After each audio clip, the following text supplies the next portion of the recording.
প্রথম ধাপে করোনার টিকা পাবেন 18 শ্রেণীর 52 লাখ মানুষ। জাতীয় পরিচয়পত্র দিয়ে হবে অনলাইন নিবন্ধন।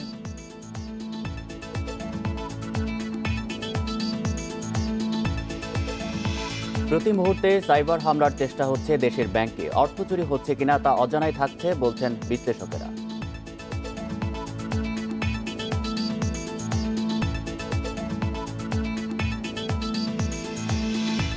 বিএসএফের হয়রানি বন্ধ সহ 5 দাবিতে ভারতীয় শ্রমিকদের ধর্মঘট। বেনাপোল স্থল বন্দরে আমদানি রফতানি বন্ধ।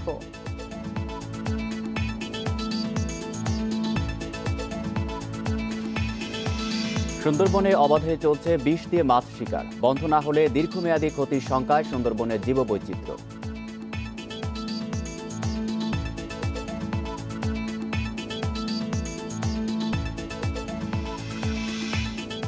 ফেডারেশন কাপ দিয়ে 9 মাস পর শুরু হচ্ছে ফুটবল মৌসুম। সন্ধ্যায় বসুন্ধরা কিংসের বিপক্ষে লড়বে রহমতগঞ্জ।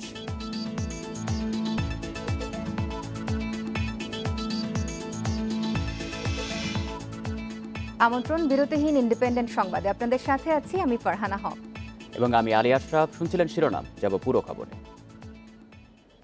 প্রথম ধাপে 18 ক্যাটাগরিতে করোনার টিকা পাবেন 51,84,000 মানুষ। এর মধ্যে 10 লাখ টিকা পাবেন সরকারি বেসরকারি হাসপাতালের স্বাস্থ্যকর্মীরা। পাড়া মহল্লায় মাইকিং, প্রচার ও বাড়ি বাড়ি গিয়ে নাম তালিকা চূড়ান্ত করবে এলাকা ভিত্তিক কমিটি। এছাড়া জাতীয় পরিচয়পত্রের নম্বর দিয়ে নিবন্ধন করা যাবে অনলাইনে।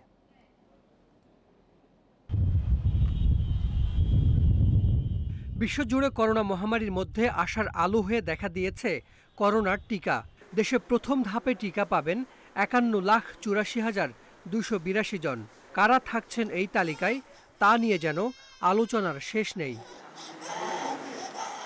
সবার আগে টিকা পাবেন চিকিৎসক স্বাস্থ্যকর্মীরা। সরকারি হাসপাতালে করোনা ইউনিটের চিকিৎসক, নার্স, টেকনোলজিস্ট, পরিচ্ছন্নতা কর্মী, অ্যাম্বুলেন্স চালক সহ 3,32,027 জন। বেসরকারি ও স্বায়ত্তশাসিত প্রতিষ্ঠানে কোভিড ইউনিটের 6 লাখ স্বাস্থ্যকর্মী। এরপরেই টিকা পাবেন সরকারি বেসরকারি নন কোভিড হাসপাতালের 1,20,000 স্বাস্থ্যকর্মী। স্বাস্থ্যকর্মীদের পরেই প্রথম ধাপেই টিকা পাবেন 2,10,000 মুক্তিযোদ্ধা।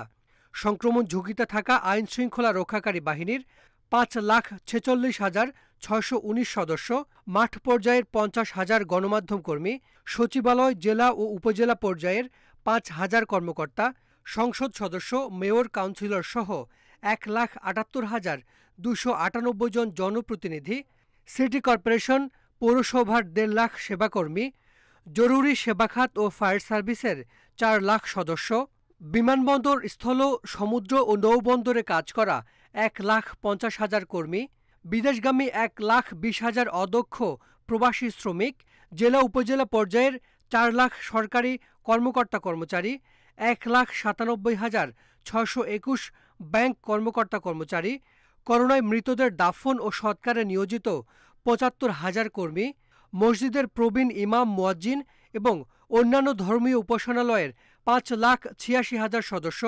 এছাড়া HIV, যক্ষ্মা, ক্যান্সার সহ বিভিন্ন জটিল রোগ আক্রান্তদের 6,25,000 জনকে টিকা দেয়া হবে। স্বাস্থ্য অধিদপ্তরের এই কর্মকর্তা বলছেন, মহামারী প্রতিরোধ ব্যবস্থাপনায় জরুরি ভিত্তিতে ব্যবহারের জন্য 78,000 টিকা রিজার্ভ রাখা হবে। দেখা যাবে যে প্রথম দিন হয়তো হেলথ ওয়ার্কার পেয়ে গেল, 3-4 দিনের মাথায় জার্নালিস্ট চলে আসতেছে, অথবা আমার অ্যাডমিন ক্যাডার চলে আসতেছে। একটা কথা আমি একদম সহজ হয়ে বলতে চাই, পর্যায়ক্রমে কিন্তু সবাই পাবে, কিন্তু সবাই যদি মনে করলে আমি প্রথমে পাবো তাহলেই ভুল হয়ে যাবে। 51 লাখ নাগরিকের নাম চূড়ান্ত করতে কাজ করবে এলাকা ভিত্তিক কমিটি। মাইকিং, এমনকি বাড়ি বাড়ি গিয়েও নাম সংগ্রহ করবেন স্বাস্থ্যকর্মীরা। জাতীয় পরিচয়পত্রের নম্বর দিয়ে অনলাইনেও করা যাবে নাম নিবন্ধন। আর জটিল রোগে আক্রান্তদের নাম চূড়ান্ত করবে সংশ্লিষ্ট হাসপাতাল। ন্যাশনাল আইডি কার্ড কিংবা পাসপোর্ট কিংবা জন্ম নিবন্ধন কিংবা অন্য যে কোনো ধরনের আইডেন্টিটি কার্ড যেখান থেকে তার বয়সটা বোঝা যাবে, তার মাধ্যমে করতে পারবেন। প্রক্রিয়াকে স্বচ্ছ করতে বিশ্ব স্বাস্থ্য সংস্থার নির্দেশনা মেনে কাজ চলছে বলছে স্বাস্থ্য বিভাগ। আমরা আশা করি না যে কোনো বিশৃঙ্খলা হবে, তবে এটা তো সত্যি কথা যে সারা দেশের সব লোককে আমরা একসাথে টিকা দিতে পারবো না, তো কাজেই এটা ধৈর্য ধরতে হবে। করোনা টিকার প্রথম ডোজ নেয়ার পরে 28 দিন পর নিতে হবে দ্বিতীয় dose. Hasan Misbah, independent news, Dhaka. ঢাকার পরিচ্ছন্নতা কর্মীরা গ্লাভস ও মাস্ক ব্যবহার করছে না। তাদের অভিযোগ, সরবরাহ করা হচ্ছে না সুরক্ষা সরঞ্জাম। সিটি কর্পোরেশন কিছুটা দায় নিলেও চাপানোর চেষ্টা করছে ঠিকাদারদের উপর। এই পরিস্থিতিতে করোনা ঝুঁকিতে রয়েছে ৮,০০০ পরিচ্ছন্নতা কর্মী। করোনার ভয় উপেক্ষা করে প্রতিদিন বাসাবাড়ি থেকে বর্জ্য সংগ্রহ করছেন পরিচ্ছন্নতা কর্মীরা, যার মধ্যে করোনার বর্জ্যও রয়েছে। এক বাড়ি থেকে অন্য বাড়িতে যাতায়াত করা এই কর্মীরা ব্যবহার করছেন না হ্যান্ড গ্লাভস ও মাস্ক। এতে নিজেরা যেমন ঝুঁকিতে পড়ছেন, তেমনি ফেলছেন নগরবাসীকে। সিটি কর্পোরেশনের তথ্য অনুযায়ী ঢাকা উত্তরে 4 থেকে 4,500 এবং দক্ষিণে 3,000-এর বেশি পরিচ্ছন্নতা কর্মী রয়েছে, যারা কাজ করেন বিভিন্ন ঠিকাদারি প্রতিষ্ঠানের অধীনে। পরিচ্ছন্নতা কর্মীরা বলছেন, সিটি কর্পোরেশন বা ঠিকাদার কেউই সুরক্ষা সামগ্রী সরবরাহ করেনি তাদের। আমাকে কিনে সম্ভব না, আমাকে যে বেতনে তোমাকে পেট চলে না। মাছ গালাস এটা তো আমার পক্ষে কেনা সম্ভব না, ওই যে মালের পক্ষ দিত তাহলে হইতো। জুতা দিছিল, মাস্ক দিছিল, আমরা পাই নাই। হ্যাঁ, টুপি দিছিল, পোশাক দিছিল, আমরা পাই নাই। হ্যাঁ, আমরা কেউ পাই না। আমরা এই যে জীবন নিয়ে যেন টানাটানি করতেছি, এটা তো আমাকে সরকার দেখতেছে না। করোনা মহামারীর শুরুর দিকে সিটি কর্পোরেশন গ্লাভস, মাস্ক ও পিপি সরবরাহ করেছে। ঠিকাদাররা মনে করেন, উত্তরের মেয়র আশ্বাস দিলেন স্বাস্থ্য ঝুঁকিতে থাকা এসব পরিচ্ছন্নতা কর্মীদের জন্য বিকল্প ভাবছে কর্পোরেশন। যে আমরা তাদেরকে বিভিন্ন ট্রেনিং দিব। আমি অলরেডি বলেছি কিছু তাদেরকে ইন্স্যুরেন্স কীভাবে দেওয়া যায়, বিমার আওতায় আনা যায়, তারা কীভাবে তাদেরকে স্বাস্থ্যসেবা কীভাবে নিশ্চিত করা যায় সেই ব্যাপারে অলরেডি আমি একটা ইনস্ট্রাকশন দিয়েছি। তাদেরকে যদি বিমার মধ্যে আনা যায়, তারা কিন্তু মেন্টালি তারা পিস থাকতে পারবে। তারা জনস্বাস্থ্য বিশেষজ্ঞরা বলছেন, গ্লাভস ও মাস্ক না পরে ময়লা সংগ্রহ করায় পরিচ্ছন্নতা কর্মীদের মাধ্যমে করোনা সংক্রমণের ঝুঁকি বাড়ছে। Adilur Rahman, independent news, Dhaka. জুনের মধ্যে 9 কোটি ডোজ করোনার টিকা পাবে বাংলাদেশ। 4.5 কোটি টিকা দেওয়ার মাধ্যমে দেশের 20% মানুষ করোনার টিকার আওতায় আসবে। সোমবার সচিবালয়ে মন্ত্রিসভা বৈঠক শেষে ব্রিফিংয়ে এই কথা জানিয়েছেন মন্ত্রিপরিষদ সচিব। নো মাস্ক, নো সার্ভিস শুধু মুখে নয়, কাজেও নিশ্চিত করার তাগিদ দিয়েছে মন্ত্রিসভা। প্রধানমন্ত্রী শেখ হাসিনার সভাপতিত্বে সচিবালয়ে বসে মন্ত্রিসভার বৈঠক। গণভবন থেকে ভিডিও কনফারেন্সের মাধ্যমে এতে যোগ দেন প্রধানমন্ত্রী। বৈঠক শেষে ব্রিফিংয়ে মন্ত্রিপরিষদ সচিব জানান, আগামী জুনের মধ্যে কোভ্যাক্সের মাধ্যমে আরও 6 কোটি ডোজ করোনা ভাইরাসের টিকা দেশে আসছে। এছাড়া জানুয়ারি মাসের শেষে বা ফেব্রুয়ারির প্রথমে অক্সফোর্ডের 3 কোটি টিকা আসবে। এতে আগামী জুন মাস নাগাদ দেশে 4.5 কোটি মানুষ টিকার আওতায় আসবে। জানুয়ারির শেষ দিকের বা ফেব্রুয়ারির প্রথম দিকে হয়তো ভ্যাকসিন আমরা পেয়ে যাব। এখন তো 3 কোটির মধ্যে তো অ্যাকচুয়ালি 2টা করে তো 1.5 কোটি, 2টা করে ডোজ তো। হ্যাঁ, আর ওইখানে 3 কোটি লোকের ডোজ আছে। কোভ্যাক্সের 6 কোটি আসলে ওটা 3 কোটি লোক। টিকা দেওয়ার জন্য সরকারের ইপিএ এর কার্যক্রমকে কাজে লাগানো হবে। এজন্য তৃণমূল পর্যন্ত সবাইকে প্রশিক্ষণ দেওয়া শুরু হয়েছে। বেসরকারি খাতকে অন্তর্ভুক্ত করে টিকা দেওয়া যায় কিনা তাও খতিয়ে দেখছে সরকার। গ্রাসরুট লেভেল পর্যন্ত সবাইকে ট্রেনিং দেওয়া অলরেডি শুরু করে দেওয়া হয়েছে। প্লাস এই যে ভ্যাকসিন দেওয়ার ফলে যে ইঞ্জেকশন বা যে আপনার যে কটন যেগুলো ইউজ করা হবে, এগুলি কীভাবে ডিসপোজাল করা হবে সেইভাবে ট্রেনিং দেওয়া হচ্ছে। তাছাড়া প্রাইভেট সেক্টরের সাথেও ওনারা আলোচনা করছেন যে প্রাইভেট সেক্টরকেও ইনভলভ করে ভ্যাকসিন দেওয়া যায় কিনা। বিশ্ব স্বাস্থ্য সংস্থার অনুমোদন নিয়ে যদি কোনো টিকা দেশে আসে, এতে সরকারের কোনো আপত্তি নেই বলেও জানান মন্ত্রিপরিষদ সচিব। তবে সংরক্ষণের অবকাঠামোগত সক্ষমতা না থাকায় ফাইজার ও মডার্নার টিকা আমদানির অনুমোদন দিচ্ছে না সরকার। Hasib Mahmud Shah, independent news, Dhaka. প্রায় প্রতি মুহূর্তে সাইবার হামলার চেষ্টা হচ্ছে দেশের ব্যাংক খাতে। এসব হামলায় অর্থ বা তথ্য চুরি হচ্ছে কিনা তা অজানাই থেকে যাচ্ছে বলে মনে করেন বিশ্লেষকরা। যদিও এই ধরনের হামলা প্রতিরোধে গঠিত সরকারের সংস্থা বিডিসার্ট বলছে 2016 সালের তুলনায় সক্ষমতা অনেক বেড়েছে। ভবিষ্যৎ চ্যালেঞ্জ মোকাবেলায় ব্যাংকগুলোর জন্য ফিনান্সিয়াল সার্ট গঠন করা হচ্ছে বলেও জানায় সংস্থাটি।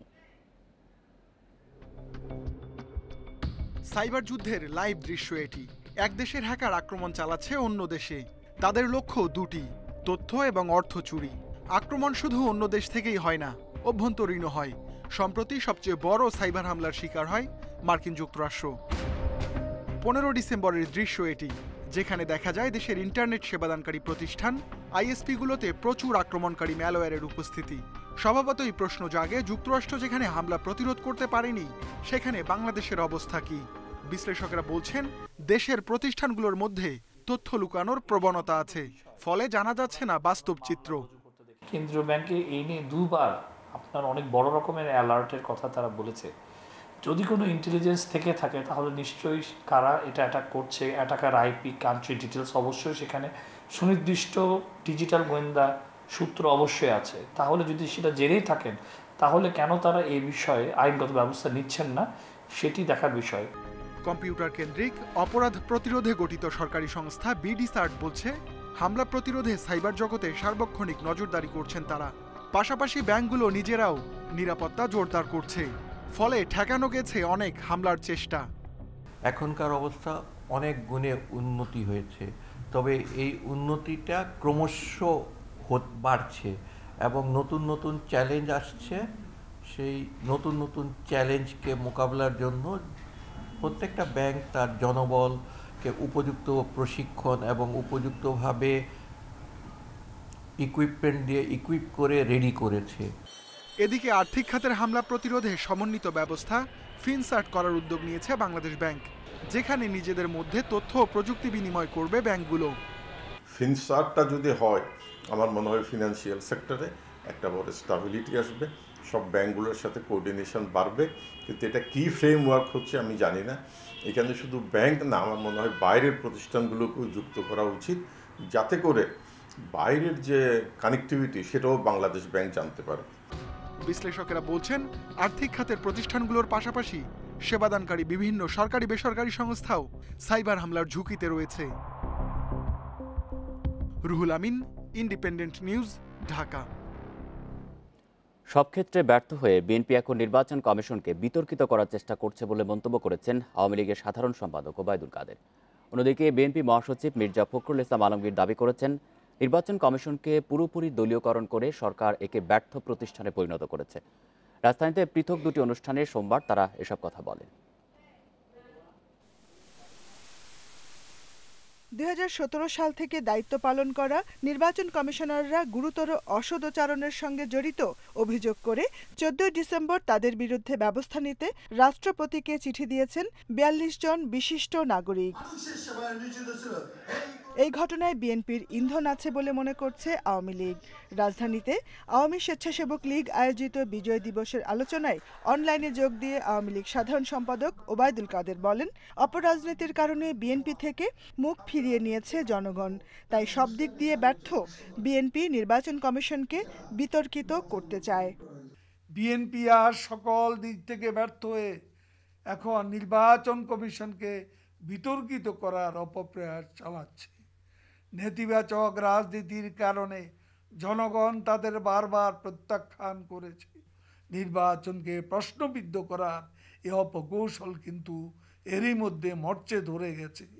এদিকে গুলশান কার্যালয়ে এক সংবাদ সম্মেলনে বিএনপি মহাসচিব মির্জা ফখরুল ইসলাম আলমগীর দাবি করেন, 42 বিশিষ্ট নাগরিকের অভিযোগের সঙ্গে বিএনপির কোনো সম্পর্ক নেই, তারা কেউ বিএনপির সদস্য নন।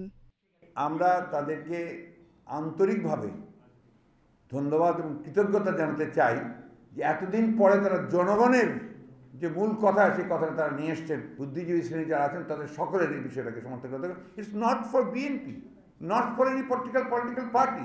এটা দেশের জন্য, জাতির জন্য এটা প্রয়োজন যে একটা নির্বাচন কমিশন তারা চুরি করে। সরকারের এজেন্ডা বাস্তবায়নের কারণে নির্বাচন কমিশনের উপর জনগণের আস্থা নেই বলেও দাবি করেন বিএনপি মহাসচিব। Jahanara Parvin, Independent news, Dhaka. বিএসএফের হয়রানির প্রতিবাদ ও 5 দফা দাবি আদায়ে বেনাপোল স্থলবন্দরে দ্বিতীয় দিনের মতো কর্মবিরতি পালন করছেন ভারতের শ্রমিক ও ট্রাক চালকরা। সোমবার সকাল থেকে অনির্দিষ্টকালের কর্মবিরতি ও আন্দোলনে নামেন তারা।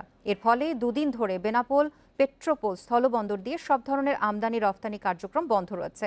স্থলবন্দর সড়কে আটকে পড়েছে হাজারো পণ্যবাহী ট্রাক। বন্দর কর্তৃপক্ষ জানায়, আমদানি রফতানি বাণিজ্যে স্বচ্ছতা ফেরাতে সম্প্রতি দুই দেশের প্রশাসন বন্দরে কড়াকড়ি আরোপ করেছে। কিন্তু ট্রাক চালকদের অভিযোগ, বিএসএফ তল্লাশির নামে হয়রানি ও পণ্য পরিবহনে বাধা দিচ্ছে।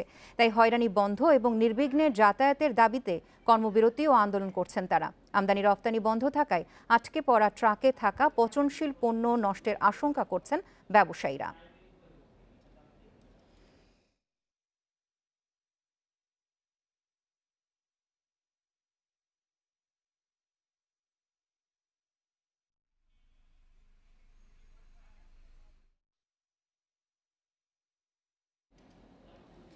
এ বিষয়ে আরও জানাতে বেনাপোল থেকে যুক্ত হচ্ছেন আমাদের সহকর্মী এম.এ. রহিম। রহিম, ভারতীয় শ্রমিকদের ধর্মঘট নিয়ে কি বলছেন এপারে শ্রমিকরা, এবং আমদানি রফতানি কার্যক্রম শুরু করতে কোনো ধরনের উদ্যোগ নেওয়া হয়েছে কি? আপনি জানেন, গতকাল থেকে চলা আমদানি রপ্তানি বাণিজ্য বন্ধের কারণে বিশেষ করে বাংলাদেশের বেনাপোল বন্দরে কর্মরত হ্যান্ডলিং শ্রমিক, ট্রান্সপোর্ট, স্টাফ অ্যাসোসিয়েশন সহ বন্দর ব্যবহারকারী 7টি সংগঠনের শ্রমিকেরা এখানে অলস সময় কাটাচ্ছে। তারা আমাকে যেটা বলেছে, আমি তাদের সাথে কথা বলেছি, যে যেহেতু ভারত থেকে পণ্য না আসায় এখানে কাজকর্ম বন্ধ থাকে। অন্যদিকে দীর্ঘদিন যে ভারতের ওপারের থেকে যখন পণ্যগুলো অপেক্ষমান থাকে, যেগুলো গেট পাস হয়ে থাকে, এগুলো ড্যামার গুনতে হয়।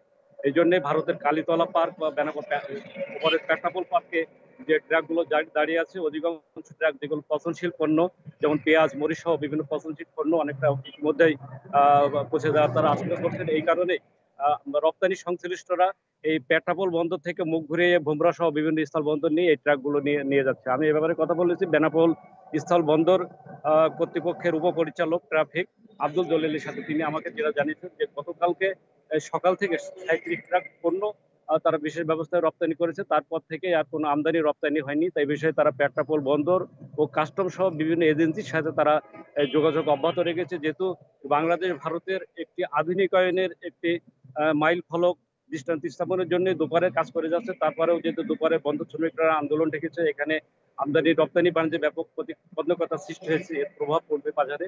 এই কারণে তারা দফায় দফায় যোগাযোগ করে যাচ্ছেন।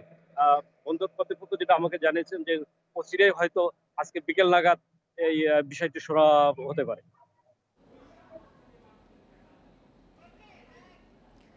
বেনাপোল বন্দর থেকে ভারতীয় শ্রমিকদের বিক্ষোভের বিস্তারিত জানাচ্ছিলেন সহকর্মী এম.এ. রহিম। খ্রিস্টান ধর্মাবলম্বীদের ধর্মীয় উৎসব বড়দিন ও 31st নাইটকে ঘিরে বিশেষ নিরাপত্তা ব্যবস্থা নিয়েছে ঢাকা মেট্রোপলিটন পুলিশ। ডিএমপি হেডকোয়ার্টার্সে বড়দিন ও 31st নাইট উদযাপন উপলক্ষে আইনশৃঙ্খলা রক্ষা ও ট্রাফিক ব্যবস্থাপনা সভায় সোমবার এই সিদ্ধান্ত হয়। বিশেষ নিরাপত্তার জন্য প্রতিটি চার্চে পোশাকে ও সাদা পোশাকে পর্যাপ্ত সংখ্যক পুলিশ সদস্য নিয়োজিত থাকবেন। প্রতিটি চার্চে দর্শনার্থীকে ঢোকানোর সময় তল্লাশি করা হবে।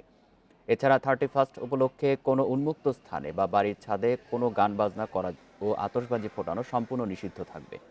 যে কোনো ধরনের ডিজে পার্টি নিষিদ্ধ থাকবে। আরও জানানো হয়, শহরের বিভিন্ন পয়েন্টে আইনশৃঙ্খলা বাহিনীর কড়া নজরদারি থাকবে।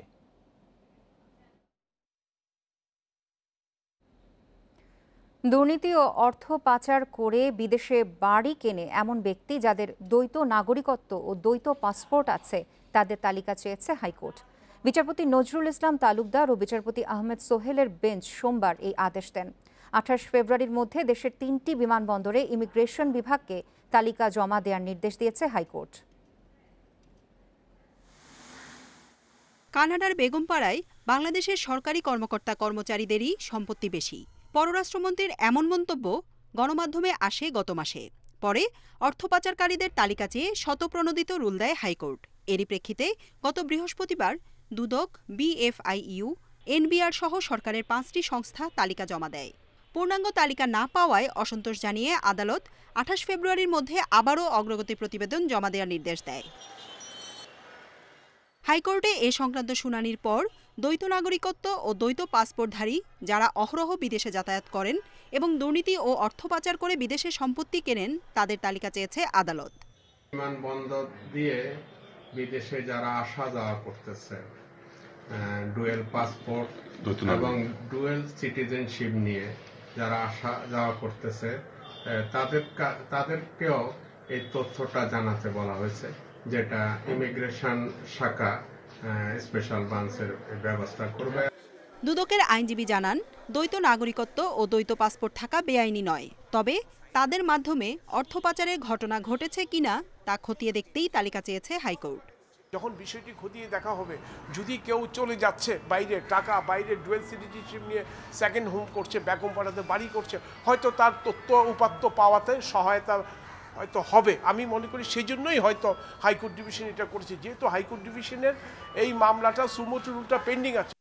28 ফেব্রুয়ারির মধ্যে ঢাকার শাহজালাল, চট্টগ্রামের শাহ আমানত ও সিলেটের এমএজি ওসমানী বিমানবন্দরের ইমিগ্রেশন বিভাগকে তালিকা জমা দিতে হবে।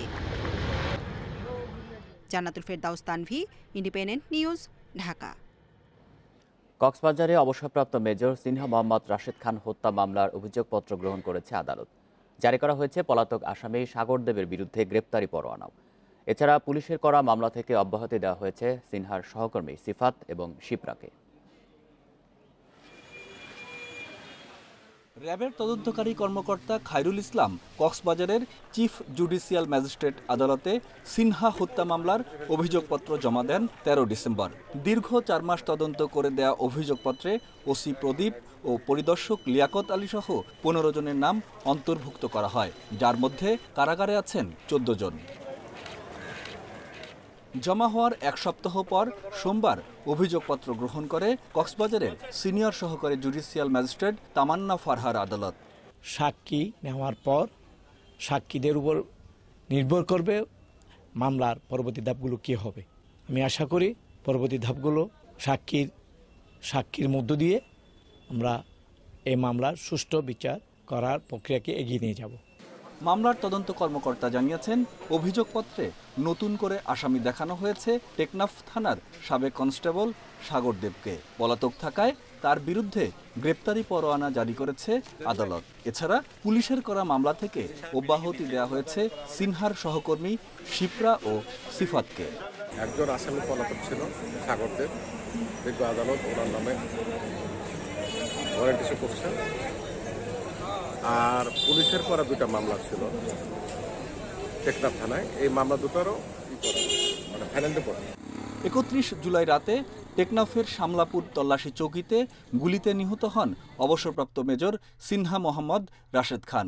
পরে এ ঘটনায় 9 জনের বিরুদ্ধে মামলা করেন তার বোন। Independent news desk.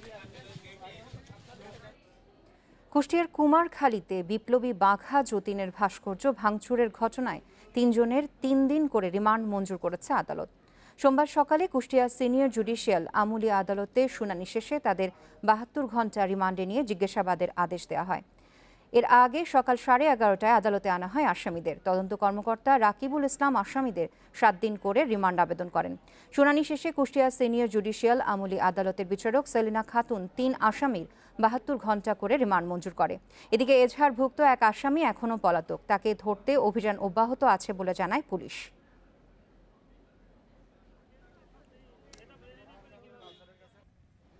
এইচএসসি পাশের পর 1 যুগ ধরে দাঁতের চিকিৎসা দিয়ে আসছিলেন নুরুসসাফা জাহাঙ্গীর। প্রেসক্রিপশনে ব্যবহার করছিলেন অন্য এক দন্ত চিকিৎসকের রেজিস্ট্রেশন নম্বর।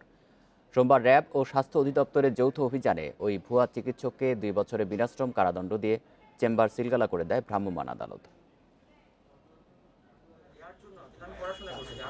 রাজধানীর শান্তিনগরে ওরাল ভিউ ডেন্টাল নামে দন্ত চিকিৎসালয় খুলে 12 বছর ধরে চিকিৎসা দিয়ে আসছিলেন নুরুসসাফা জাহাঙ্গীর নামের এক ভুয়া ডাক্তার। সোমবার সকালে গোপন সংবাদের ভিত্তিতে র্যাব 3, গোয়েন্দা সংস্থা ও স্বাস্থ্য অধিদপ্তরের সহযোগিতায় অভিযান চালায় র্যাবের ভ্রাম্যমাণ আদালত।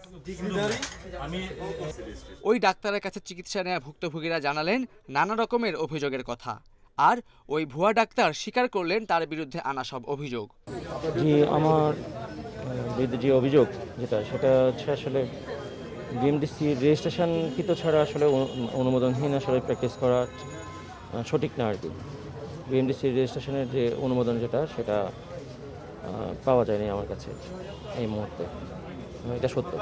আমার ভালো দাঁত ছিল, আমার দাঁত পুরো ইনভ্যালিড ছিল না, কিন্তু আমার ভালো দাঁত সে আমার সাথে প্রতারণা করে আমার 12টা দাঁত কাটি ফেলাইছে। কোনো কিছু খাইলে এরকমভাবে ঢুকে ফেলে ব্যথা করে এই কথা বলছে, আমাকে শোয়াই ফেলছে। শোয়াইয়া এরকম ওই ঢিল মেশিনের মতো কি দিয়ে জানি ওরকম 4টা দাঁত আমার ছিদ্র করে ফেলছে। র্যাবের নির্বাহী ম্যাজিস্ট্রেট জানান, এইচএসসি পাশ করে ডাক্তারের ভুয়া সনদ বানিয়ে দীর্ঘদিন ধরে প্রতারণা করে আসছিলেন নুরুস্তাফা জাহাঙ্গীর। স্বাস্থ্য অধিদপ্তরের কর্মকর্তা জানান, বিডিএস পাশ না করে কেউ দাঁতের চিকিৎসা দিতে পারেন না। উনি নিজেকে স্বীকৃত ডেন্টিস্ট, বিডিএস ডিগ্রিধারী হিসাবে কিন্তু পরিচয় দিয়ে এই যে প্রতারণা বলি, মানুষের জীবন অর্থ নিয়ে খেলা, সেই খেলায় কিন্তু উনি লাস্ট 10 থেকে 12 বছর মাতোয়ারা ছিলেন। এবং আমরা অবশেষে তাকে গোয়েন্দা সংস্থা এবং র্যাব 3 এবং স্বাস্থ্য অধিদপ্তর সকলের এবং আপনাদের সকলের সহযোগিতায় কিন্তু আজকে আমরা কিন্তু তাকে আইনের আওতায় আনতে পেরেছি। রেগুলারলি আমরা এভাবে অভিযানে পরিচালনা করি, যাতে এই ধরনের অভিযোগগুলো যদি কখনো আমাদের কাছে আসে অভিযানে, তখন আমরা এগুলো অভিযান পরিচালনা করি এগুলো, এবং এটা ভবিষ্যতে চলবে। অভিযানের পর সিলগালা করে দেওয়া হয় শান্তিনগরের নুরুস্তাফা জাহাঙ্গীরের 2টি chamber. Khaled Raihan, independent news, Dhaka. নিজে অবস্থা সম্পন্ন পরিবারের গৃহবধূ, স্বামী পুত্র থাকেন প্রবাসে, এরপরও মিথ্যা পরিচয়ে গৃহ পরিচারিকার সেজে চুরি করেন বিভিন্ন বাসাবাড়িতে। চট্টগ্রামে এমন এক নারী প্রতারককে গ্রেপ্তার করেছে পুলিশ। তার কাছ থেকে উদ্ধার হয়েছে চুরি যাওয়া বিপুল পরিমাণে স্বর্ণালংকার ও নগদ টাকা। লোহাগাড়ার নোয়াবিলের কুলসুম চট্টগ্রাম শহরে এসে নাম পাল্টে হন আসিয়া, কারো কাছে আবার কুনসু নামেও পরিচিত। যে এলাকায় তিনি বাস করতেন সেখানকার বাসিন্দারা জানে তার বাড়ি বাঁশখালীতে। এমনকি বদলে ফেলেছিলেন বাবা ও স্বামীর নামও। বদলে যাওয়া নাম, অভিভাবক আর বাড়ির ঠিকানা দিয়েই কাজ নেন বিভিন্ন বাসায়। ব্যবহার করেন অন্যের নামে রেজিস্ট্রেশন করা মোবাইল সিম। বাসাবাড়িতে কাজের সময় ঘুমটা পড়েন লম্বা করে, যাতে কেউ চেহারা বুঝতে না পারে। এরপর সুযোগ বুঝে একদিন টাকা, মূল্যবান স্বর্ণালংকার নিয়ে গা ঢাকা দেন। সে যেহেতু মিথ্যা নাম দিয়ে কাজ নিয়েছে এবং যেসব নারীদের সে ব্যবহার করছে তাদেরকেও সে ডার্কে রেখেছে এবং সে একাধিক সিম ব্যবহার করত এবং সিমটাও সে কৌশলে অন্য এক ভদ্র মহিলার কাছ থেকে নিয়েছে। সে পুলিশ তাকে যখন আমরা আটক করি, তার প্রথম কোশ্চেন ছিল পুলিশ তাকে কিভাবে আইডেন্টিফাই করলো, কারণ সে কিন্তু পুলিশের চোখ ফাঁকি দেওয়ার জন্য তার মেধায় যতটা অবলম্বন করা সবই সে অবলম্বন করেছে। নভেম্বরের 3 তারিখ নগরীর ঘাটফরাত বেগের একটি বাসা থেকে 50 ভরি স্বর্ণালংকার ও প্রায় 1.5 লাখ টাকা চুরি হয়। এর সূত্র ধরে অভিযান চালাতে গিয়ে বৃহস্পতিবার আটক হন কুলসুম। এ ধরনের প্রতারণা থেকে বাঁচতে বাসায় যে কোনো সহকারী রাখার ক্ষেত্রে জাতীয় পরিচয়পত্র স্থানীয় থানায় জমা দেওয়ার পরামর্শ দিয়েছে পুলিশ। নগরবাসীকে আমি আহ্বান জানাবো যে নিজেদের বাড়ির ভাড়াটাও যদি চেঞ্জ হয়, সাথে সাথে যেন থানাকে জানানো হয়। নতুন যে কোনো স্টাফ আপনারা নিয়োগ দিলে পুলিশকে ইনফর্ম করলে আমরা প্রয়োজনীয় সহায়তা করতে পারবো। কুলসুমকে পেশাদার প্রতারক ধরে নিয়ে তদন্ত এগিয়ে নিচ্ছে পুলিশ। সাথে আর কোনো চক্র জড়িত আছে কিনা তাও খতিয়ে দেখা হচ্ছে। অনুপম শীল, ইন্ডিপেন্ডেন্ট নিউজ, চট্টগ্রাম। মাগুরায় কবরস্থান, শহীদ মিনার, স্মৃতিসৌধ নির্মাণ ও সংস্কারের নামে মোটা অঙ্কের সরকারি অর্থ আত্মসাতের অভিযোগ উঠেছে চেয়ারম্যান মেম্বারের বিরুদ্ধে। এসব ঘটনায় জড়িতদের শাস্তি দাবি করেছেন স্থানীয়রা। তবে এই বিষয়ে কিছুই জানেন না বলে দাবি করছেন জেলা পরিষদের কর্মকর্তারা। মাগুরায় 2019-20 অর্থবছরে উন্নয়ন প্রকল্পে 13 কোটি টাকা বরাদ্দ দেওয়া হয়। তবে স্থানীয়দের দাবি, উন্নয়ন তো দূরের কথা, তৃণমূল জনপ্রতিনিধিরা বরাদ্দের পুরো টাকাই আত্মসাৎ করেছেন। কবরস্থান, বধ্যভূমি, স্মৃতিসৌধ, শহীদ মিনার নির্মাণ ও সংস্কারের জন্য 780টি প্রকল্পে বরাদ্দ দেওয়া হলেও অনেক প্রকল্পেরই কোনো অস্তিত্ব খুঁজে পাওয়া যায়নি। মাগুরা আদর্শ কলেজে শহীদ মিনার নির্মাণের জন্য 2 লাখ টাকা দেওয়া হলেও সেখানে কোনো শহীদ মিনার নির্মাণ হয়নি। অথচ নতুন করে চলতি অর্থবছরে আরও 3 লাখ টাকা বরাদ্দ দেওয়া হয়েছে। এসব ভুয়া প্রকল্পে অর্থ বরাদ্দের ঘটনায় ক্ষোভ জানিয়েছেন স্থানীয়রা। কোষাবাড়িয়া গ্রামে কোনো সার্বিক কোনো গোরস্থান নাই, যার যাই আছে ব্যক্তিগত পারিবারিক। বাউন্ডারির মধ্যে গাড়ি জায়গা ও গাড়ি শরিক সড়ক মাটি সদয় একটাই শালিকাতে তালকড়ি ইউনিয়ন, তাছাড়া আর কোথাও নাই। কিন্তু তারপরেও শুনি যে বিভিন্নভাবে বেনামাভাবে মানুষ টাকা পয়সা উঠাই নিয়ে যাচ্ছে। অথচ ভুয়া ও অকার্যকর প্রকল্পের বিষয়ে কিছুই জানা নেই বলে জানান জেলা পরিষদ চেয়ারম্যান। কোনো কর্মকাণ্ড সেখানে নাই, অথচ তার লিস্ট করা আছে, এটা আমার কিন্তু জানা নাই বা সেভাবে কোনো অভিযোগ আসে নাই। যদি সেরকম কিছু আসে আমি অবশ্যই খতিয়ে দেখব। প্রকল্পগুলো যাচাই বাছাই করে অর্থ বরাদ্দ দেওয়ার কথা বলছেন এলাকার লোকজন। Independent news desk. সুন্দরবনের নদী খালে বিষ দিয়ে মাছ শিকার চলছে। বন বিভাগ নানা সময় অভিযান চালালেও থামানো যাচ্ছে না মৎস্য নিধনের ক্ষতিকর এই পদ্ধতি। সংশ্লিষ্টরা বলছেন, বিষ দিয়ে মাছ শিকার পুরোপুরি বন্ধ করা না গেলে দীর্ঘমেয়াদী ক্ষতির মুখে পড়বে সুন্দরবনের জীববৈচিত্র্য। ৬,৫০০ বর্গ কিলোমিটার সুন্দরবনের নদী ও খালসহ জলাধারের আয়তন ১,৮৭৪ বর্গ কিলোমিটার।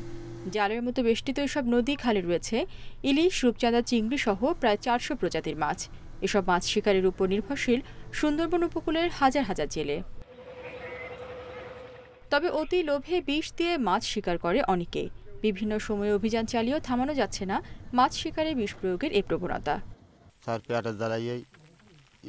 আমরা তো মারিনি, একজনের রেখে গেছে, তারই যে জাল আর ওই অল্প একটু ছেলে, আর বাকিটা আমরা ওই খেলা জাল দিয়ে মারিছি। বিষ ছাড়া এখন মাছ মারতে পারে না কেউ। ওই বিশাল জালে যারা ধরে তারা টুকটাক সব বিষ দেয়। মনে করেন ওই একটা বিষ 15-20 দিন 1 মাস করে হয়ে যায়। বিশেষজ্ঞরা বলছেন, বিষ প্রয়োগে মাছ শিকারের জেরে মৎস্য প্রজনন বাধাগ্রস্ত হওয়ার পাশাপাশি শত শত মাছের প্রজাতি ধ্বংসের মুখে। জেলেরা কিন্তু যখন বিষ দিয়ে মাছ ধরে তখন তারা কিন্তু বড় মাছগুলো নিয়ে যায়, কিন্তু এই বিষের কারণে ছোট ছোট মাছ, ডিমওয়ালা মাছ, তারপরে ব্রুট ফিশ, যেটা ব্রুট ফিশ অথবা লার্ভি, সব কিন্তু একসাথে মানে বিনাশ হচ্ছে। তো আমি বলবো যে এই যে বিষ প্রয়োগের ফলে মাছ ধরার কারণে শুধু যে মৎস্য প্রজাতির বিলুপ্তি হচ্ছে তাই নয়, অন্যান্য জীববৈচিত্র্য এটাও কিন্তু মারাত্মক হুমকির সম্মুখীন। বন বিভাগ বলছে, বিষ প্রয়োগে মাছ শিকার বন্ধে ডিলার পর্যায়ে জেলেদের কাছে কীটনাশক সহ ক্ষতিকর রাসায়নিক বিক্রি বন্ধ, মাঠ পর্যায়ে মোবাইল কোর্ট পরিচালনা সহ নানা উদ্যোগ হাতে নেওয়া হয়েছে। এই বিষয়টা ওরা বন্ধ করার জন্য প্রয়োজনে আমরা ওখানে মোবাইল কোর্টের ব্যবস্থা নিচ্ছি। আরেকটা বিষয় আছে যে আমরা এই বিষয়টা ওরা বন্ধ করার জন্য প্রয়োজনে আমরা ওখানে মোবাইল কোর্টের ব্যবস্থা নিচ্ছি। আরেকটা বিষয় আছে যে আমরা এই বিষ যারা বিক্রি করতেছে সেই বিষয়টা ও ডিলারদের কাছে যেন অবশ্যই আমাদের জেলেদের তালিকা পৌঁছায় দিচ্ছি, যে সমস্ত জেলেদেরকে যেন বিষ সাপ্লাই না দেওয়া হয়। সুন্দরবনে তালিকাভুক্ত জেলে প্রায় ১৩,০০০। গত ১ বছরে শতাধিক অভিযান চালিয়ে বিষ দিয়ে মাছ শিকারের অপরাধে ৮০ জনকে গ্রেপ্তার করা হয়। Independent news desk. চারদিকে যেন বিছানো হলুদ চাদর, মৃদু বাতাসে ওঠে হলুদ ঢেউ। শীতে এই রূপ কিশোরগঞ্জের ফসলের মাঠে। দিগন্ত বিস্তৃত সরিষার ক্ষেত প্রকৃতিকে সাজিয়েছে এই রঙে, যা মনে আনে অনাবিল প্রশান্তি। প্রকৃতির এমন অপার সৌন্দর্য দেখতে ছুটে আসেন প্রকৃতিপ্রেমীরা। কিশোরগঞ্জের হাওর আর চরের মাঠ যেন এখন হলুদ চাদরে ঢাকা। যতদূর চোখ যায় শুধু হলুদ আর হলুদ। শীতের প্রকৃতিতে হলুদের এই আভা এনেছে সরিষা ফুল, আর ফুলে থাকা মধুর লোভে উড়ে বেড়াচ্ছে মৌমাছিরা। সকালে শিশিরে ভেজা ফুলের সৌন্দর্য বাড়ে আরো। সরিষা ফুলের ঘ্রাণ, হালকা বাতাসে গাছের দুলুনিতে হলুদ ঢেউ আর ফুলে ফুলে মৌমাছির গুঞ্জন মুগ্ধ করবে যে কোনো প্রকৃতিপ্রেমীকে। রোপা আমন কাটার পর বোরো আবাদের আগে দীর্ঘ বিরতি। এই সময়েই চাষ করা হয় সরিষা, তাই স্থানীয়ভাবে বাড়তি ফসল হিসেবে পরিচিত তেল জাতীয় এই রবি শস্য। এর ওপর এবছর সরিষার ফলনও হয়েছে বাম্পার, তাই খুশি কৃষকরা। আমরা সরিষা জমি আমরা কার্তিক মাসে পালছি, মাঘ মাস থেকে আমরা কৃষক আমরা শেষ করা তুলি। ফসল খুব ভালো ফসল হয়। অর্গানিক ফসলটা আমরা করার পরে মনে করি আমরা শস্যটা করি, করলে পরে মনে করি আমরা ভগবান থাকি। প্রতি বছর এই সময়ে মাঠে হলুদের এমন অপরূপ সৌন্দর্য উপভোগ করতে ভিড় জমান প্রকৃতিপ্রেমীরা। এই যে মৌমাছির গুঞ্জন, এই যে হলুদের গালিচা, এটার এই দৃশ্যের কোনো তুলনা হয় না। এটা আমাদের চিত্তকে বিমোহিত করে, আর আমরা এই যানজটের কবলে এই লোহা কাঠের শহর থেকে সুযোগ পেলেই এখানে ছুটে আসি। এদিকে ন্যায্য মূল্য পাওয়ায় সরিষা আবাদে আগ্রহ বাড়ছে এই অঞ্চলের কৃষকদের। বোরো ধান লাগানোর আগে মধ্যবর্তী সময় স্বল্প জীবনকালের সরিষা আবাদ করে কৃষকরা লাভবান হয় বলে এবছর কৃষকরা ব্যাপকভাবে সরিষা আবাদের দিকে ঝুঁকে পড়েছে। চলতি বছর কিশোরগঞ্জে ৭,৬২০ হেক্টর জমিতে সরিষার আবাদ হচ্ছে। Independent news desk. করোনার টিকা নিলেন যুক্তরাষ্ট্রের নবনির্বাচিত প্রেসিডেন্ট জো বাইডেন। টেলিভিশনে সরাসরি সম্প্রচারিত অনুষ্ঠানে ফাইজারের টিকা নিয়ে তিনি বলেন, এই টিকা স্বাস্থ্যের জন্য সম্পূর্ণ নিরাপদ। যুক্তরাষ্ট্রে এ পর্যন্ত 6 লাখ মানুষকে ভ্যাকসিন দেওয়া হচ্ছে। এদিকে একদিনে বিশ্বে করোনায় 8,500 মানুষের মৃত্যু হয়েছে, নতুন শনাক্ত 5 লাখের বেশি। এ নিয়ে বিশ্বে করোনায় মোট মৃত্যু ছাড়িয়েছে 17 লাখ। এ পর্যন্ত আক্রান্ত 7,76 লাখের বেশি। এর মধ্যে যুক্তরাষ্ট্রেই একদিনে 1600-র বেশি মানুষের মৃত্যু এবং 1,74,000 নতুন রোগী শনাক্ত হচ্ছে। নিউ ইয়র্কে ঢোকার আগে সবাইকে করোনা পরীক্ষা করার নির্দেশ দিয়েছেন সেখানকার গভর্নর। 24 ঘণ্টায় যুক্তরাজ্যের 33,000 মানুষ নতুন করে করোনা শনাক্ত হচ্ছে। সংক্রমণ নিয়ন্ত্রণে আরও কঠোর পদক্ষেপ নেয়ার ইঙ্গিত দিয়েছে কর্তৃপক্ষ। এদিকে সাউথ আফ্রিকাতেও ছড়িয়ে পড়েছে নতুন ধরনের করোনা ভাইরাস। গত কয়েকদিনে দেশটিতে মারা যাওয়া এবং আক্রান্ত হওয়াদের মধ্যে নতুন ধরনের ভাইরাসে আক্রান্তের সংখ্যাই বেশি বলে জানা গেছে। করোনা ভাইরাসের কারণে আন্তর্জাতিক ফ্লাইট বন্ধ ঘোষণা করায় সৌদি আরবের জেদ্দা, রিয়াদ ও দাম্মামে সব ফ্লাইট বাতিল করেছে বাংলাদেশ বিমান এয়ারলাইন্স। সোমবার থেকে আগামী 1 সপ্তাহ সৌদিগামী সব ফ্লাইট বন্ধ থাকবে। সোমবার বিমান বাংলাদেশ এয়ারলাইন্সের জনসংযোগ বিভাগের উপমহাব্যবস্থাপক তাহেরা খন্দকার এই তথ্য নিশ্চিত করেন। তিনি জানান, এ সময় বিমানের টিকিট কাটা যাত্রীদের পুনরায় ফ্লাইট চালুর পর অগ্রাধিকার ভিত্তিতে আসন বরাদ্দ দেওয়া হবে। মূলত বিশ্বের বিভিন্ন দেশে করোনা ভাইরাসের দ্বিতীয় ধাক্কা ও নতুন ধরন শনাক্ত হওয়ায় আন্তর্জাতিক ফ্লাইট বন্ধ ঘোষণা করেছে সৌদি আরব। এছাড়া স্থল ও সমুদ্র বন্দরের সকল প্রবেশও বন্ধ করা হয়েছে। অন্তত 1 সপ্তাহ পর্যন্ত এই নিষেধাজ্ঞা কার্যকর থাকবে। এই বন্ধের সময়সীমা আরও 1 সপ্তাহ বাড়ানো হতে পারে বলে ধারণা করা হচ্ছে।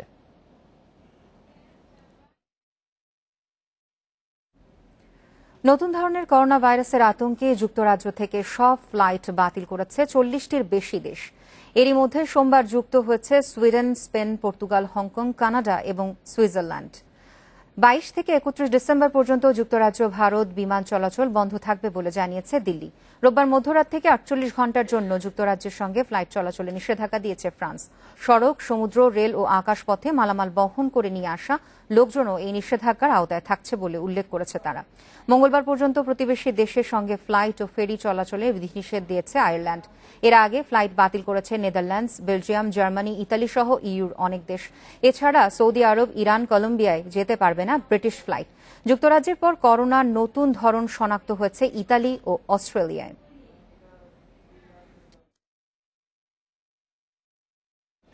নয় মাস বিরতির পর ফেডারেশন কাপ দিয়ে আজ শুরু ঘরোয়া ফুটবলের নতুন মৌসুম। উদ্বোধনী ম্যাচে লড়বে গত আসরের ফাইনালিস্ট বসুন্ধরা কিংস ও রহমতগঞ্জ। শ্রেষ্ঠত্ব ধরে রাখতে আশাবাদী বসুন্ধরা, অন্যদিকে বিদেশি ফুটবলার না আসায় দুশ্চিন্তায় রহমতগঞ্জ। আসর শুরুর আগের দিন অংশ নেওয়া সব দলই জানিয়েছে তাদের প্রস্তুতির আপডেট।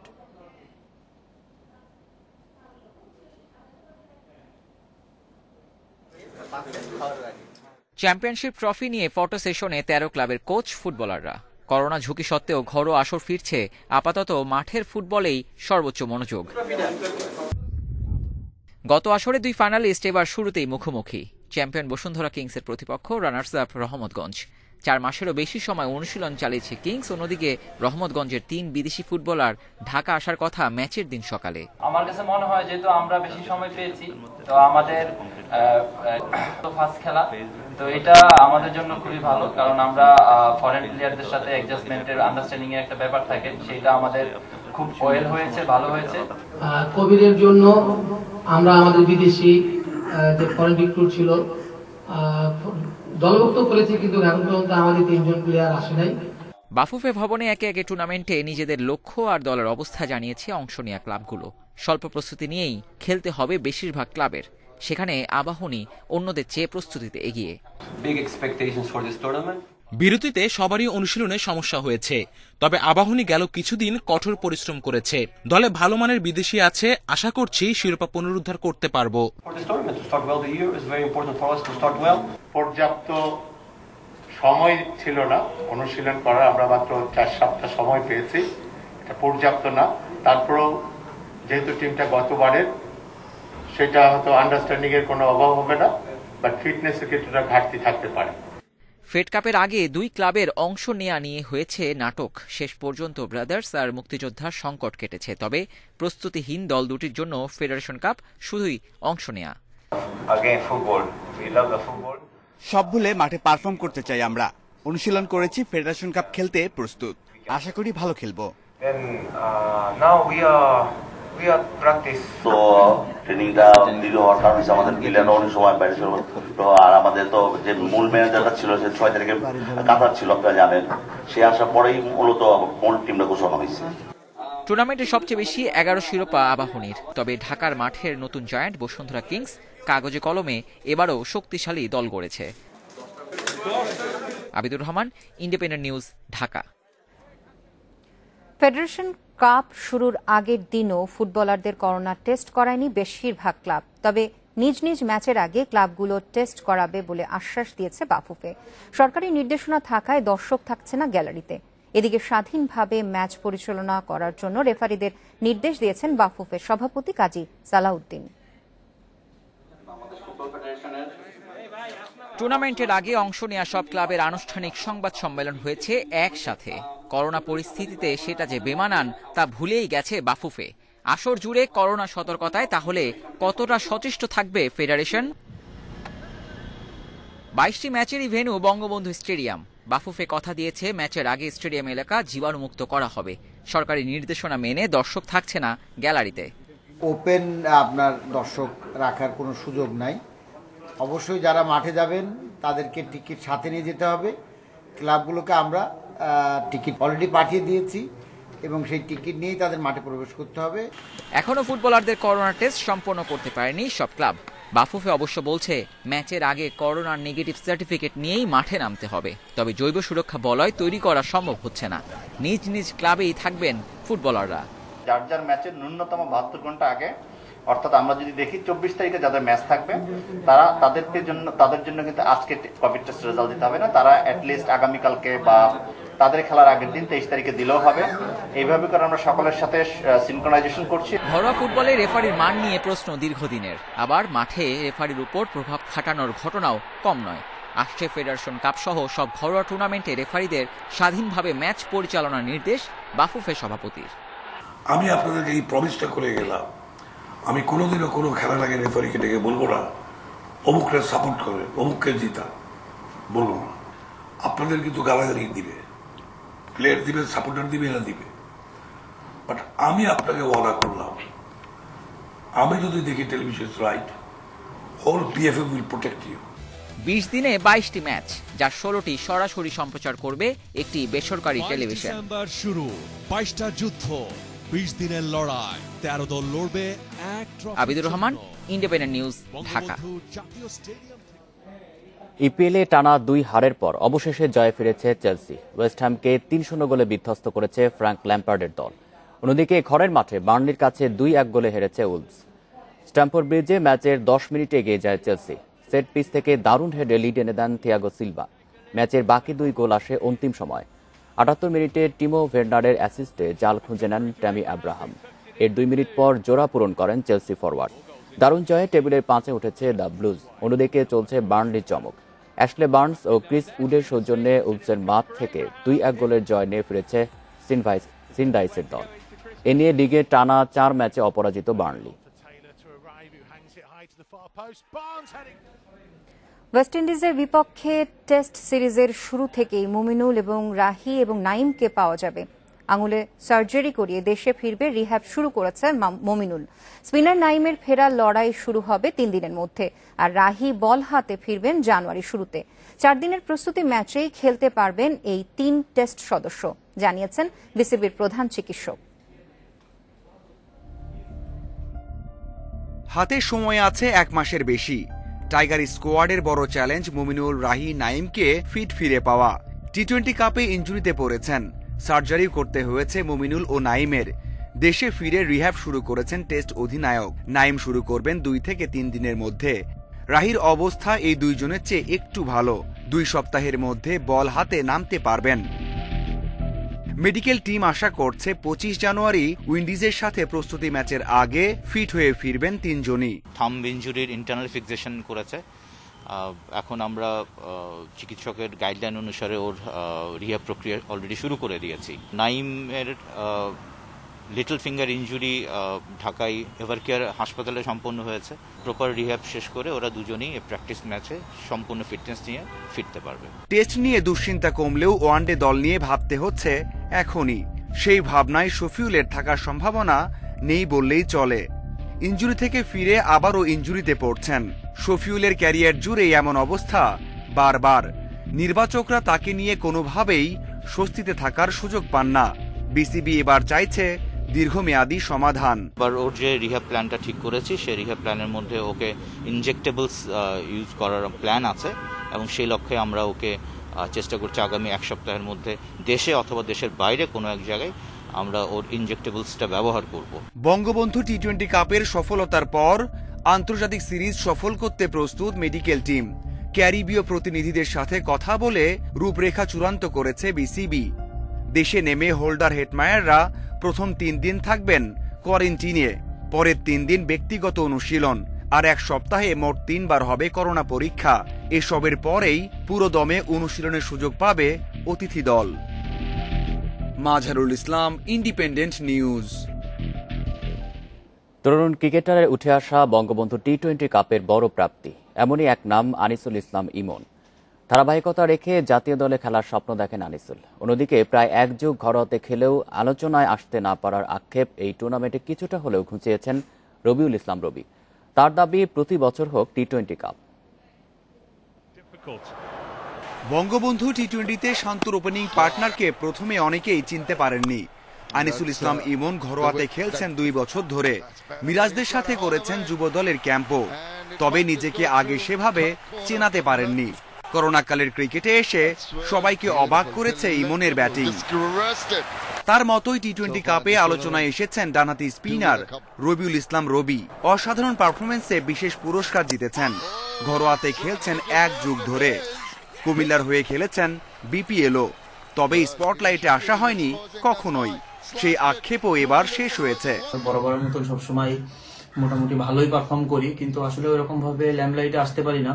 যদিও কারণ হলো এই খেলাগুলো আসলে নিউজে আসে, কিন্তু আসলে লাইভ হয় না। নতুন প্লেয়ার হিসেবে আমাদের পরিচয় করানোর জন্য বা কারো ফোকাসে আসার জন্য অনেক বড় একটা টুর্নামেন্ট ছিল এটা। তো নিজেকে ওইরকম ভাবে অত ভালো খেলতে পারিনি, আরো ভালো করা উচিত ছিল। ক্যারিয়ারে নতুন করে গতি পেয়েছেন এই 2 ক্রিকেটার। 8 ম্যাচে 130 স্ট্রাইক রেটে 199 রান করেছেন ইমন, আর 13 উইকেটের সাথে কিপ্টে বোলিংয়ে নজর কেড়েছেন রবি। ওভার প্রতি রান দিয়েছেন 6.94 করে। উচ্চ পর্যায়ে খেলার ইচ্ছা আছে, একদিন বাংলাদেশ জাতীয় দলের হয়ে খেলার ইচ্ছা আছে, স্বপ্ন দেখি ধারাবাহিকভাবে পারফর্ম করার ইচ্ছা আছে। দেশের জন্য খেলা, এমনি যত খেলাই হোক, দেশের জন্য খেলা একটা নিজেকে অন্যরকম একটা মর্যাদার ব্যাপার। তা আমিও আসলে এরকমই চাই, এই জন্য নিজেকে সবসময় ওইভাবেই প্রস্তুত রাখি। বিসিবি সভাপতি টি-20 কাপ প্রতি বছর আয়োজনের আশ্বাস দিয়েছেন। ইমন রবিদের মতো ক্রিকেটার আরও উঠে আসবে এর মাধ্যমে, এমনটাই প্রত্যাশা সবার। মাঝহারুল ইসলাম, ইন্ডিপেন্ডেন্ট নিউজ। মহাকাশে ঘটনাবহুল মাস ডিসেম্বর। এ মাসেই মহাশূন্যে দেখা গেছে উল্কাপাত, তারপর সূর্যগ্রহণ। আর সোমবার বিরল মহাজাগতিক ঘটনার সাক্ষী হল বিশ্ব। প্রায় 400 বছর পর একেবারেই কাছাকাছি অবস্থানে বৃহস্পতি ও শনি গ্রহ। বিজ্ঞানের ভাষায় একে বলা হচ্ছে গ্রেট কনজাংশন বা মহাসংযোগ। গ্যালিলিও টেলিস্কোপ আবিষ্কারের 13 বছর পর 1623 সালে বৃহস্পতি ও শনি গ্রহকে কাছাকাছি দেখা গিয়েছিল। সেই ঘটনার আবারও সাক্ষী হল বিশ্ব। এবছর নাসা এই মহাজাগতিক ঘটনার নাম দেয় ক্রিসমাস স্টার। শনি ও বৃহস্পতি গ্রহের দূরত্ব 76 কোটি কিলোমিটার। দুটি গ্রহই নিজ নিজ কক্ষপথে ঘুরছে। এ সময়ে একটি থাকে পূর্বে, আরেকটি পশ্চিমে। কিন্তু সোমবার 397 বছর পর গ্রহ দুটি আসে এক জায়গায়। এ সময় তাদের দূরত্ব ছিল 0.1 ডিগ্রি। উজ্জ্বল বৃহস্পতি আর কিছুটা ম্লান দেখা যায় শনি গ্রহকে। সৌরজগতের বৃহত্তর গ্রহ বৃহস্পতি সূর্যকে একবার প্রদক্ষিণ করতে সময় নেয় 12 বছর, আর শনি গ্রহ প্রায় 29.5 বছর। যদিও 20 বছর পর পর এরকম সংযোগ হয়, কিন্তু তা কখনোই খালি চোখে দেখা যায় না। তাই এবারের ঘটনা অতি বিরল। আবারও এমন ঘটনা ঘটবে 60 বছর পর, অর্থাৎ 2080 সালের 15 মার্চ।